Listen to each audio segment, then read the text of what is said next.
भक्तजनों, आप सभी को मेरा प्रणाम। हर हर महादेव, राम राम। मैं अपनी शिव पुराण कथा की श्रृंखला के अगले अंक के साथ आज आपके समक्ष उपस्थित हूं।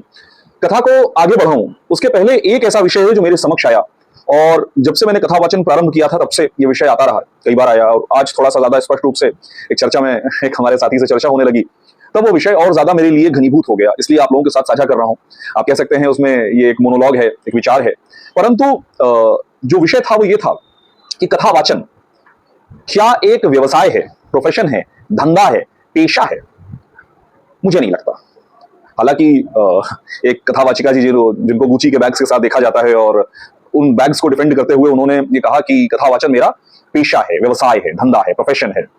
तो मुझे लगा, और हमारे जिन मित्र से साथ चर्चा हो रही थी, बचपन के साथी हैं, ग्रेजुएशन साथ किया तो बचपना ही साथ बीता है, तो ये विषय मतलब इस तरह का एक विषय, इस तरह की एक उत्सुकता उनके मुख से मुझे प्राप्त हुई। तो मैं स्पष्ट करना चाहता हूं कि कथावाचन मेरे लिए क्या है। कथावाचन मेरे लिए साधना है, कथावाचन मेरे लिए प्रार्थना है, कथावाचन मेरे लिए ध्यान है, कथावाचन मेरे लिए पूजा है, कथावाचन मेरे लिए मंत्र जप है, कथावाचन मेरे लिए नाम जप है, या सीधे सीधे शब्दों में कहूं तो कथावाचन मेरे इष्ट से मेरी चर्चा है।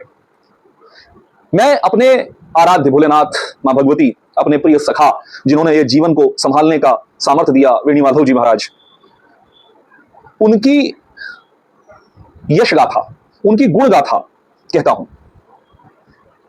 ऐसा नहीं है कि मैं ये नहीं कह रहा हूं कि कथावाचकों को दक्षिणा नहीं लेनी चाहिए, या मैंने कभी कोई दक्षिणा नहीं लिया, नहीं लूंगा, पर यह हमारा प्रोफेशन नहीं हो सकता।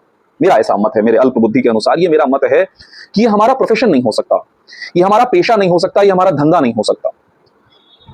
क्यों?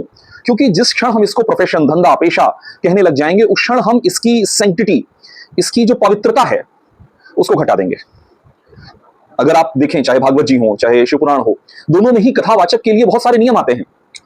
पालन करते नहीं करते वो छोड़ दीजिए, पर जो नियम आते हैं, आप क्षौर कर्म नहीं करवाएंगे। 7 दिन अगर कथा कह रहे हैं, 9 दिन अगर आप कथा कर रहे हैं, तो क्षौर कर्म नहीं करवाएंगे, दाढ़ी नहीं बनवाएंगे, आप अन्न नहीं खाएंगे, आप सात्विक जीवन जिएंगे, इत्यादि इत्यादि।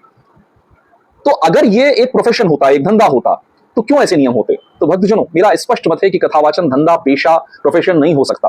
ज्योतिष हो सकता है, क्योंकि ज्योतिष को कर्म कुशलम के तहत मनुस्मृति में रखा गया है। तो इसलिए कथावाचन मेरा प्रोफेशन नहीं, और कथावाचन मेरे लिए एक साधना जैसा है। तो प्रयास यही होगा कि भोलेनाथ की गुणगान में ही ये जीवन बीत जाए, बाकी तो बाबा की इच्छा है, जो चाहे करें। और कन्हैया तो भटकाने में बहुत माहिर है, पर उनकी उंगली पकड़ ली है।